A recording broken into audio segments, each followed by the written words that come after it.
Welcome to SP sir educational में आपका स्वागत है। आप अगर जो इस चैनल पर नए हैं तो सब्सक्राइब कर बेल आइकन दबा देंगे। तो आज का सबसे पहला सवाल की ओर चलते हैं, जो कि 50 क्वेश्चन साइंस का मोस्ट इम्पोर्टेंट क्वेश्चन होगा बच्चों। तो आप इसको वीडियो को स्किप ना करेंगे, पूरा वीडियो देखेंगे, है ना। चलिए आगे चलते हैं। तो आज का सबसे फर्स्ट सवाल की ओर चलते हैं। तो सबसे फर्स्ट सवाल दिया गया, अंडों में कौन सा विटामिन लगभग नहीं पाया जाता है। आप सभी इसका आंसर देंगे, सारे दोस्त इसका आंसर देंगे। अंडा में कौन सा विटामिन लगभग नहीं पाया जाता है, आप इसका सभी आंसर देंगे। तो इसका आंसर हो जाएगा बच्चों, इसका आंसर हो जाएगा ऑप्शन नंबर सी। सभी साथी इसका आंसर क्या हो जाएगा, ऑप्शन नंबर सी हो जाएगा। अगला सवाल की ओर चलते हैं साथी। इसका अगला सवाल दिया गया, हम तारे को टिमटिमाते हुए देख पाते हैं। आप इसका आंसर बताइए। हम तारे को टिमटिमाते हुए देख पाते हैं, किसके कारण दिख पाते हैं, आप सभी इसका आंसर देंगे। तो इसका आंसर हो जाएगा ऑप्शन नंबर एक, प्रकाश को अपवर्तन होगा। जितना भी झूठा घटना होगा प्रकाश के अपवर्तन होगा, ठीक है बच्चों। और सही घटना जो होगा मतलब प्रकाश के प्रवर्तन से होगा, यानी कि इसका आंसर कौन हो जाएगा, प्रकाश के अपवर्तन। अगला सवाल की ओर चलते हैं। आप इसका आंसर बताइए, निम्नलिखित में से कौन सा पदार्थ सबसे अधिक ज्वलनशील है। आप सभी इसका आंसर बताइए। निम्नलिखित में कौन सा पदार्थ सबसे अधिक ज्वलनशील है, आप सभी इसका आंसर बताइए। इसका आंसर हो जाएगा नायलॉन। इसका क्या हो जाएगा साथियों, नायलॉन हो जाएगा। निम्नलिखित में कौन सा पदार्थ सबसे अधिक ज्वलनशील है, तो नायलॉन हो जाएगा साथियों। अगला सवाल की ओर चलते हैं। कहता, ऐसे आकाशीय पिंड को जो ग्रहों के बहुत छोटे होते हैं लेकिन इनकी कक्षाएं मंगल और बृहस्पति के बीच में होती है, आप इसका आंसर बताइए क्या होगा। इसका आंसर क्या होगा, आपके अनुसार क्या होगा। ऐसे आकाशीय पिंडों को जो ग्रहों के बहुत छोटे होते हैं और लेकिन इनकी कक्षाएं मंगल और बृहस्पति के बीच में होती है, बताइए इसका आंसर क्या हो जाएगा। इस आकाशीय पिंड को क्या कहते हैं। ऑप्शन नंबर एक एस्टेरॉयड्स होगा, एस्टेरॉयड्स होगा। ऑप्शन नंबर एक होगा साथियों। अगला सवाल की ओर चलते हैं। अगला सवाल है, सूती और ऊनी रेशे में अंतर ज्ञात किया जा सकता है। यानी सूती को कैसे पहचानेगा और ऊनी को कैसे पहचान सकते हैं, आप इसका आंसर बताइए। तो इसका आंसर हम छू कर सकते हैं, है ना बच्चों। अगला सवाल की ओर चलते हैं। सभी साथी इसका आंसर देंगे, मेरे भाई मेरे दोस्त सभी इसका आंसर देंगे। बर्फ़ पर दाब बढ़ने से उसका गलनांक कितना होगा। सबसे वीवीआई क्वेश्चन होगा, मोस्ट इंपॉर्टेंट क्वेश्चन है। बर्फ़ पर दाब बढ़ने से उनका गलनांक कितना होगा। तो इसका आंसर हो जाएगा आपका घट जाएगा। इसका आंसर क्या हो जाएगा, घट जाएगा। ऑप्शन नंबर एक हो जाएगा। दूसरा सवाल, सूर्य उगते समय और डूबते समय लाल क्यों दिखाई देता है, आप सभी इसका आंसर बताएंगे। सूर्य उगते समय और डूबते समय लाल क्यों दिखाई देता है, तो इसका आंसर क्या आ जाएगा, आप सभी इसका आंसर देंगे। तो इसका आंसर हो जाएगा प्रकीर्णन के कारण दिखाई देता है। ऑप्शन नंबर चार, ऑप्शन नंबर चार। अगला सवाल की ओर चलते हैं। बहुत ही इजी सवाल है दोस्तों, बहुत ही इजी सवाल है। आप इसका आंसर बताइए। घरों में विद्युत जो होता है संयंत्र जुड़े होते हैं, किस प्रकार के होते हैं। घर में जो विद्युत लगा होता है किस क्रम में लगा हुआ था, आप इसका आंसर बताइए। आप सभी इसका आंसर बताइए। इसका आंसर हो जाएगा ऑप्शन नंबर बी, समांतर क्रम में लगे होते हैं। बहुत मोस्ट इंपॉर्टेंट क्वेश्चन है दोस्तों। अगला सवाल की ओर चलते हैं।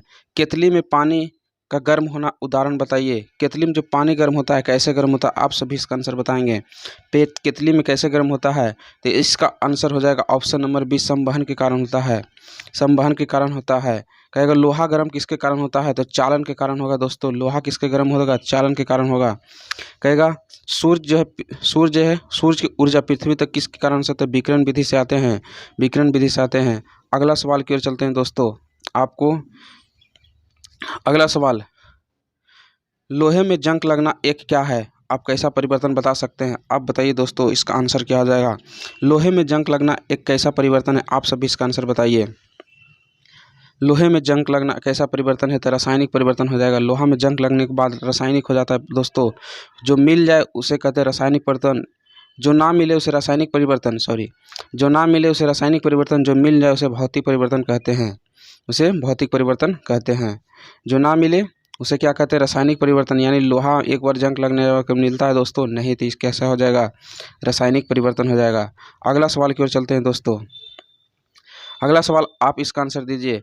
कुपोषण से सबसे अधिक किसकी कमी से होती है? आप सभी इसका आंसर बताएं। कुपोषण से सबसे अधिक किसकी कमी से होती है? कुपोषण किसकी कमी से होते हैं? बताइए इसका आंसर क्या हो जाएगा? इसका आंसर हो जाएगा प्रोटीन। प्रोटीन की कमी से सबसे अधिक कुपोषण की बीमारी होती है। अगला सवाल दोस्तों, फ़ारेनहाइट तथा सेल्सियस माप में किसी तापमान का पाठ्यक्रम समान होता है? आप बताइए इसका आंसर क्या? फ़ारेनहाइट सेल्सियस तापमान का मान एक ही होता है। आप इसका आंसर बताइए दोस्तों। इसका आंसर क्या हो जाएगा? इसका आंसर हो जाएगा -40 डिग्री सेल्सियस। क्या हो जाएगा? -40 डिग्री होगा दोस्तों, -40 डिग्री होगा दोस्तों। अगला सवाल की ओर चलते हैं दोस्तों। आप सभी इसका आंसर बताइए। ध्वनि उत्पादन तथा ध्वनि परिवर्तन करने वाली सतह दूरी कम से कम कितनी हो कि हम उस ध्वनि की प्रतिध्वनि हम साफ साफ सुन सकते हैं? आप इसका आंसर बताइए। इसका आंसर क्या होगा? तो इसका आंसर हो जाएगा, आप सभी इसका आंसर बताइए। इसका आंसर हो जाएगा ऑप्शन नंबर बी हो जाएगा, 17 मीटर होगा दोस्तों। इसका आंसर कितना हो जाएगा? 17 मीटर हो जाएगा दोस्तों। अब हम अगली सवाल की ओर चलते हैं जो कि न्यूमेरिकल से होगा दोस्तों, जो ग्रुप डी एनटीपीसी में बहुत बार पूछा जाता है सवाल दोस्तों। कहता 1 वाट 250 वोल्ट की क्षमता वाले बल्ब में कितनी विद्युत धारा प्रवाहित होगा? आप सभी इसका आंसर हल करके बताइए दोस्तों। इसका आंसर क्या हो जाएगा? 14 नंबर क्वेश्चन का आंसर क्या हो जाएगा दोस्तों? तो सबसे पहले हम इसको बताते हैं, यानी कि P बराबर दे दिया 100, P बराबर दे दिया 100, अब V बराबर 250 दे दिया है। तो हमको ज्ञात करना है क्या? धारा यानी I ज्ञात करना है। तो I ज्ञात करने से पहले हमको क्या R का मान ज्ञात करना होगा, यानी कि R बराबर हो जाता है, यानी प्रतिरोध बराबर हो जाता है V स्क्वायर बटे P हो जाता है दोस्तों। V स्क्वायर बटे P हो जाता है। तो V का मान कितना दे दिया दोस्तों? 250, यानी कि 250 गुने 250 हो जाएगा दोस्तों। 250 गुने 250 हो जाएगा दोस्तों। बढ़िया से लिखते हैं दोस्तों, यानी कि 250 के V बराबर क्या हो जाता है? R बराबर होता है V स्क्वायर बटे P हो जाता है दोस्तों, यानी V के स्क्वायर यानी 250 गुने 250 करेंगे दोस्तों। अब बटे कितना लिख देंगे दोस्तों? आ जाएगा नीचे P के मान कितना हो जाएगा? 100। तो 1 0 1 0 1 0 से 1 0 यानी कि 25 गुना हो जाएगा। तो कितना हो जाएगा दोस्तों? 200 यानी 625 हो जाएगा दोस्तों। 625 हो जाएगा, यानी R के मान हमारा कितना आ गया? 625 आ गया। अब हमको ज्ञात करना I बराबर हो जाता है दोस्तों V बटे R होता है, V बटे R होता है दोस्तों। तो V के मान हम कितना दिया है दोस्तों? 250 दे दिया है। 250 V के मान दे दिया है। R के मान कितना लाए हैं? 625 लाए हैं दोस्तों। आप इसको भागा दीजिएगा, इसका आंसर आ जाएगा कितना आ जाएगा दोस्तों? 0.4 एम्पियर आ जाएगा दोस्तों। 0.4 यानी ऑप्शन नंबर सी हो जाएगा दोस्तों। इसका आंसर नंबर क्या हो जाएगा? ऑप्शन नंबर सी हो जाएगा दोस्तों। अगला सवाल चलते हैं दोस्तों। कहते हैं ध्वनि की गति सर्वाधिक होती है किसमें? मतलब ध्वनि की गति सबसे अधिक किसमें होती है? आप सभी इसका आंसर बताइए। इसका आंसर हो जाएगा ऑप्शन नंबर बी, स्टील में सबसे अधिक ध्वनि की गति होती है दोस्तों। अगला सवाल की ओर चलते हैं। सोडियम को मिट्टी के तेल में क्यों रखा जाता है? आप सभी इसका आंसर बताइए। सोडियम को मिट्टी के तेल में क्यों रखा जाता है? आप सभी इसका आंसर बताइए। तो इसका आंसर हो जाएगा ऑप्शन नंबर बी हो जाएगा दोस्तों। हवा में इसका ऑक्सीकरण होने लगता है। सोडियम को मिट्टी तेल में हवा में जब रहेगा तो ऑक्सीकरण होने लगा, इसीलिए मिट्टी के तेल में रखा जाता है सोडियम को दोस्तों। अब अगली सवाल की ओर चलते हैं दोस्तों। बहुत ही इजी सवाल है दोस्तों और बार बार पूछा जाता है सवाल दोस्तों। आप सभी इसका आंसर बताइए। चेचक टीके का आविष्कार किया था। आप बताइए चेचक टीके का आविष्कार किसने किया था दोस्तों? आप सभी इसका आंसर बताएंगे। तो इसका आंसर हो जाएगा एडवर्ड जेंडर ने दिया था दोस्तों, आविष्कार किया था एडवर्ड जेंडर ने किया था दोस्तों। ऑप्शन नंबर सी हो जाएगा। अगला सवाल, शरीर में ऑक्सीजन की पूर्ति कौन करता है? आप सभी इसका आंसर बताइए। शरीर में ऑक्सीजन की पूर्ति कौन करता है दोस्तों? तो इसका आंसर हो जाएगा आरबीसी हो जाएगा। आरबीसी हो जाएगा मेरे भाई, आरबीसी हो जाएगा। अगला सवाल की ओर चलते हैं दोस्त। मनुष्य के शरीर में हृदय को एक बार धड़कने के लिए कितना समय लगता है? आप सभी इसका आंसर बताइए। आप सभी इसका आंसर बताइए। मनुष्य के शरीर में हृदय को एक बार धड़कने के लिए कितना समय लगता है? आप सभी इसका आंसर बताएंगे। इसका आंसर हो जाएगा 0.8 सेकंड हो जाएगा। 0.8 सेकंड हो जाएगा। ऑप्शन नंबर सी हो जाएगा था। अब दूसरा अगला सवाल दोस्तों, आंत्र जबर किसके कारण होता है? आप सभी इसका आंसर बताएंगे। आंत्र जबर किसके कारण होता है? ऑप्शन नंबर बी हो जाएगा, जीवाणु के कारण होता है दोस्तों। जीवाणु के कारण दोस्तों होता है। अगला सवाल की ओर चलते हैं दोस्तों। ऐसे युगल जिसका रुधिर वर्ग ए और बी है, तो बच्चों में निम्नलिखित में कौन सा रुधिर वर्ग पाया जा सकता है? आप सभी इसका आंसर क्या होगा? आप इसको आंसर दीजिए दोस्तों।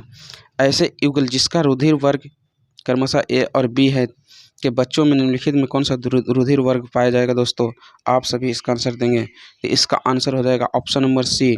अगर जो ए और बी है तो इसका आंसर हो जाएगा ए भी हो सकता है बच्चों में, बी भी हो सकता है, ए बी भी हो सकता है और ओ भी हो सकता है। बच्चों में हो सकता है रक्त रुधिर वर्ग।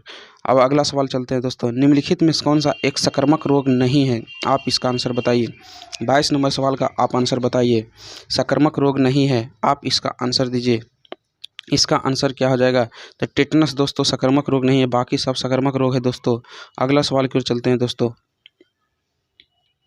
शुक्र सेल में एनोड में क्या होता है, आप बताइए। शुक्र सेल में एनोड जो होता है किसका बना होता है, यानी क्या होता है, आप इसका सभी साथी इसका आंसर देंगे, सभी साथी इसका आंसर देंगे। तो इसका आंसर हो जाएगा ऑप्शन नंबर बी, जस्ताम होता है दोस्तों, जस्ताम होगा। अगला सवाल, किस रोग में रक्त का थक्का नहीं बनता है, इसका आंसर बताइए दोस्तों।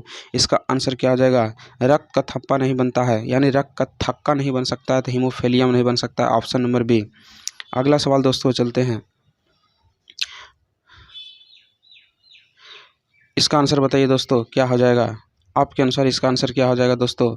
इसका आंसर क्या हो जाएगा, निम्नलिखित में से विटामिन B1 कौन सा है, आप सभी इसका आंसर बताइए। विटामिन B1 कौन सा है, आप इसका आंसर बताइए।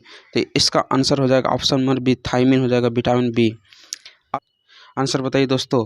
पृथ्वी का विषुवतीय व्यास लगभग कितनी होती है, इसका आंसर सभी देंगे साथी, इसका सभी आंसर देंगे दोस्त, सभी दोस्त देंगे आंसर। इसका विषुवतीय व्यास लगभग कितनी होती है, तो इसका आंसर हो जाएगा 12,750 किलोमीटर होता है दोस्तों, ऑप्शन नंबर बी हो जाएगा। अगला सवाल दोस्तों, पृथ्वी पर दो स्थानों के अनुदैर्ध्य का अंतर 15 डिग्री है, तो उनके स्थानीय समय में कितना अंतर होगा, आप सभी इसका आंसर देंगे। इसका आंसर क्या हो जाएगा, 1 घंटा हो जाएगा दोस्तों, 1 घंटा हो जाएगा, ऑप्शन नंबर बी हो जाएगा। अगला सवाल की ओर चलते हैं दोस्तों। इसका आंसर सभी साथी देंगे। इसका आंसर, वृत्ताकार वाला, आकृति वाला और USSR द्वारा सर्वप्रथम छोड़ा गया भू उपग्रह कौन सा था, आप सभी इसका आंसर देंगे। कौन सा था, इसका आंसर देंगे। इसका आंसर क्या हो जाएगा दोस्त, इसका आंसर हो जाएगा स्पुतनिक हो जाएगा दोस्त। अगला सवाल, ग्लेशियर में बर्फ हमेशा निम्नलिखित में कहाँ से पिघलता है, आप सभी इसका आंसर देंगे, आप सभी इसका देंगे। ग्लेशियर में जो है बर्फ हमेशा कहाँ से पिघलता है, तो इसका नीचे हिस्से से पिघलता है दोस्तों, सबसे नीचे स्तर से पिघलता है, ऑप्शन नंबर बी हो जाएगा दोस्त। अगला सवाल की ओर चलते हैं दोस्त।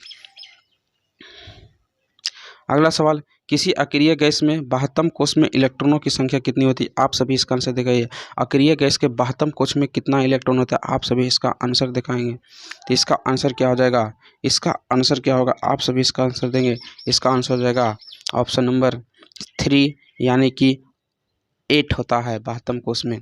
प्रकाश संश्लेषण प्रक्रिया में अनिवार्य कच्ची संग्रामी कौन है, आप सभी इसका आंसर बताएंगे। इसका आंसर क्या हो जाएगा, प्रकाश संश्लेषण प्रक्रिया में अनिवार्य कच्ची संग्रामी बताइए। इसका आंसर हो जाएगा, इनमें से सभी हो जाएगा, जल, सूर्य का प्रकाश, कार्बन डाइऑक्साइड और क्लोरोफिल, सभी हो जाएगा दोस्तों। इसका सभी आंसर हो जाएगा। अगला सवाल की ओर चलते हैं दोस्तों, आप सभी इसका आंसर देंगे, क्या हो जाएगा। मायोसिन प्रोटीन पाई जाती है, आप सभी बताइए इसमें कहाँ पाया जाता है, मायोसिन प्रोटीन पाई जाती है, बताइए दोस्तों। इसका आंसर क्या हो जाएगा, मायोसिन प्रोटीन पेशी में पाए जाते हैं दोस्तों, पेशीय ऊतक में पाए जाते हैं दोस्तों। अगला सवाल, परमाणु सिद्धांत के जन्मदाता किसे कहा जाता है, आप सभी इसका आंसर देंगे। परमाणु सिद्धांत का जन्मदाता किसे कहा जाता है दोस्तों, इसका आंसर हो जाएगा ऑप्शन नंबर बी, डाल्टन को कहा जाता है। अगला सवाल दोस्तों, कितनी ऊंचाई पर वायुमंडल में 1 डिग्री सेल्सियस ताप घट सकता है, आप बताइए। 1 डिग्री सेल्सियस तापमान घट सकता है, आप सभी इसका आंसर देंगे। इसका आंसर क्या हो जाएगा, 165 मीटर से 165 मीटर से जो है वायुमंडल में जो है 1 डिग्री सेल्सियस तापमान घट सकता है दोस्तों, 165 मीटर से ऊंचाई पर से। अगला सवाल की दोस्तों चलते हैं, आप सभी इसका आंसर देंगे दोस्तों। कोलाइड का उदाहरण है दोस्तों, आप सभी इसका आंसर देंगे। कोलाइड का उदाहरण बता सकते हैं, क्या होगा इसका आंसर। उदाहरण है दोस्तों, कौन सा कोलाइड का उदाहरण है दोस्तों, तो इसका आंसर हो जाएगा ऑप्शन नंबर 4, गोंद जो है कोलाइड का उदाहरण है दोस्तों। गोंद जो है कोलाइड का उदाहरण है दोस्तों। अगला सवाल की ओर चलते हैं दोस्तों, मोस्ट इंपॉर्टेंट क्वेश्चन है दोस्तों। अगला सवाल, गैस से भरे एक जार में गुलाब का रंग रंगीन फूल गिरने पर रंगहीन हो जाता है तो जार में कौन सी गैस होगी? रंगहीन हो जाएगा तो दोस्तों एक ही आंसर मारिएगा, डायरेक्ट इसका आंसर हो जाएगा क्लोरीन दोस्तों। रंगहीन हो जाएगा तो क्लोरीन हो जाएगा दोस्तों। समान समान स्वस्थ मनुष्य का रक्तदाब कितना होता है दोस्तों? आप सभी इसका आंसर बताएंगे। समान स्वस्थ मनुष्य का रक्तदाब कितना होता है दोस्तों? इसका आंसर सभी बताएंगे दोस्तों। 120/180 हो जाएगा दोस्तों। 120/80 हो जाएगा, ऑप्शन नंबर बी होगा दोस्तों। 120/80 हो जाएगा दोस्तों, ऑप्शन नंबर बी हो जाएगा दोस्तों। अगली सवाल की ओर चलते हैं। आप इसका आंसर देंगे, सभी साथी इसका आंसर देंगे। पायरोमीटर है, आप सभी बताइए पायरोमीटर क्या है दोस्तों? इसका आंसर आप बता सकते हैं। बताइए दोस्तों क्या है? सौर विकिरण को मापने वाला यंत्र है दोस्तों। ऑप्शन नंबर 1 हो जाएगा, ऑप्शन नंबर 1 हो जाएगा, ऑप्शन नंबर 1 हो जाएगा। अगला सवाल दोस्तों, आइंस्टीन के समीकरण E = mc² में c का तापर्थ क्या होगा? यानी c के मतलब क्या होता है दोस्तों? आप सभी इसका आंसर बताएंगे। E = mc² में c का अर्थ क्या होता है दोस्तों? इसका आंसर आप बताएंगे। इसका आंसर हो जाएगा प्रकाश की गति हो जाएगा दोस्तों। ऑप्शन नंबर बी हो जाएगा, ऑप्शन नंबर बी दोस्तों। अगला सवाल दोस्तों आपके सामने उपस्थित हो गया है दोस्तों, आप इसका आंसर बताएंगे। इसका आंसर क्या हो जाएगा? गर्म पानी जिससे अधिक मात्रा में नमक मिला हो उसमें से पीड़ित पाँव की सूजन कम हो जाती है, इस घटना को क्या कहते हैं दोस्तों? आप सभी इसका आंसर देंगे। आप सभी इसका आंसर देंगे। क्या हो जाएगा इसका आंसर दोस्तों? आस्मोसिस हो जाएगा दोस्तों। आस्मोसिस होता है दोस्तों, आस्मोसिस होता है दोस्तों। आस्मोसिस भी कर सकते हैं दोस्तों, कोई दिक्कत नहीं है। अगला सवाल की ओर दोस्तों चलते हैं। कहता है कृत्रिम उर्वरक में समान रूप से नाइट्रोजन, फास्फोरस और एक तीसरा तत्व कौन सा हो जाएगा दोस्तों? कृत्रिम उर्वरक में जो होती है नाइट्रोजन पाया जाता है दोस्तों और फास्फोरस पाया जाता है, तीसरा कौन सा पाया जाता है दोस्तों? आप सभी इसका आंसर बताएंगे तो ऑप्शन नंबर इसका सी हो जाएगा, यानी पोटेशियम पाया जाता है दोस्तों। पोटेशियम पाया जाता है। तीसरा में कौन सा पाया जाता है? पोटेशियम दोस्तों। अगला सवाल की ओर चलते हैं दोस्तों, आप सभी इसका आंसर जवाब देंगे, सभी इसका आंसर देंगे, सभी दोस्त मेरे भाई सभी आंसर देंगे। यह किसने सर्वप्रथम प्रतिपादित किया कि सूर्य हमारे सौरमंडल का केंद्र है और पृथ्वी की उसकी परिक्रमा करती है? आप सभी इसका आंसर बताएंगे। यह किसने सर्वप्रथम प्रतिपादित किया सूर्य हमारे सौरमंडल का केंद्र है और पृथ्वी परिक्रमा करती है? आप सभी इसका आंसर बताएंगे। क्या हो जाएगा इसका आंसर? क्या हो जाएगा मेरे भाई? इसका आंसर हो जाएगा कॉपरनिकस हो जाएगा, कॉपरनिकस हो जाएगा दोस्तों। आप एक बार पढ़ लीजिए दोस्तों, जिंदगी की लाइफ बन जाएगी दोस्तों। अगला सवाल की ओर चलते हैं दोस्तों। जेट इंजन किस सिद्धांत पर उपयोग किया जाता है? जेट इंजन किस सिद्धांत का उपयोग किया जाता है? आप सभी इसका आंसर बताएंगे। इसका आंसर क्या हो जाएगा? रेखीय संवेग संरक्षण हो जाएगा दोस्तों। ऑप्शन नंबर सी, रेखीय संवेग संरक्षण, ऑप्शन नंबर सी हो जाएगा दोस्तों।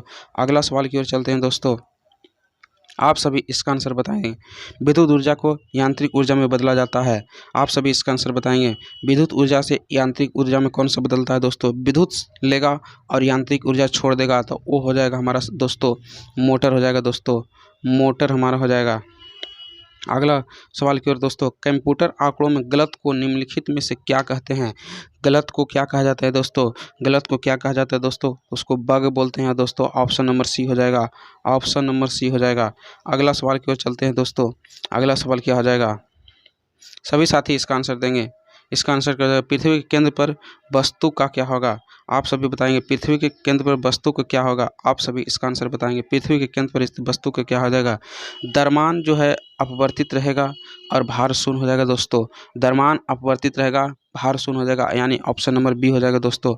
अगला सवाल के अनुसार दोस्तों, भारी जल एक प्रकार का है, आप सभी बताएंगे। भारी जल एक प्रकार का क्या है दोस्तों? आप सभी इसका आंसर देंगे। इसका आंसर क्या हो जाएगा? मंदक है दोस्तों। भारी जल क्या है? मंदक है दोस्तों। अगला सवाल की ओर चलते हैं दोस्तों, आप सभी इसका आंसर बताएंगे। न्यूट्रॉन की खोज किसने की थी? आप सभी इसका आंसर बताएंगे। न्यूट्रॉन की खोज किसने की थी दोस्तों? तो इसका आंसर हो जाएगा ऑप्शन नंबर 1 चैडविक हो जाएगा दोस्तों। न्यूट्रॉन की खोज किसने किया था? चैडविक ने किया था दोस्तों। निम्नलिखित में से कौन सा एक प्रकृति में अणुचुंबकीय है? अणुचुंबकीय कौन सा है दोस्तों? आप सभी इसका आंसर देंगे। आखिरी सवाल है दोस्तों, इसका सभी आंसर देंगे। इसका आंसर हो जाएगा ऑक्सीजन, ऑप्शन नंबर सी हो जाएगा दोस्तों।